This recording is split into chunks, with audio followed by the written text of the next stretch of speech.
C'est une malédiction de plus dans la vie du Paris Saint-Germain. La légende noire de ce club s'est encore écrite ce mercredi soir au Parc des Princes en perdant 3-1 contre Manchester United en 8e de finale retour de la Ligue des Champions. Il est donc éliminé par ses Mancuniens, privé de Paul Pogba suspendu, privé de beaucoup de joueurs en attaque et au milieu de terrain. Une équipe B de Manchester est venue s'imposer 3-1 dans un parc qui est complètement chaos. La galaxie Paris Saint-Germain est complètement chaos aujourd'hui.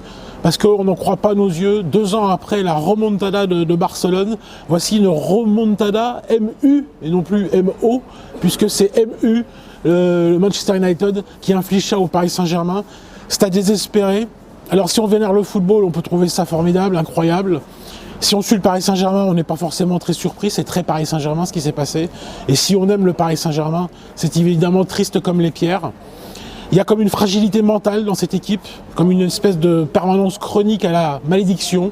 Neymar s'est encore blessé cette année, s'est blessé au pire moment, il n'y a jamais de bon moment pour se blesser, mais là c'était vraiment le pire. Il a manqué le 8e de finale retour il y a 1 an contre le Real Madrid, il a manqué les 2 8e de finale en 2019 avec son équipe alors que tout allait bien, que Thomas Tuchel réalisait un super boulot.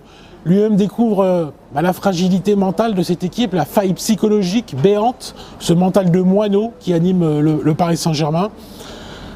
C'est très difficile de réagir à chaud, de se demander ce qu'il faut faire. On a envie de dire que le problème vient des joueurs, que certains restent marqués par la remontada à vie, celle de Barcelone, que tant qu'ils n'auront pas quitté par la tête le Paris Saint-Germain, eh ben, la vie du PSG restera celle-là, celle d'un club capable de faire une formidable performance au match aller et de s'écrouler au retour en donnant 2 cadeaux qui remettent Manchester dans le coup.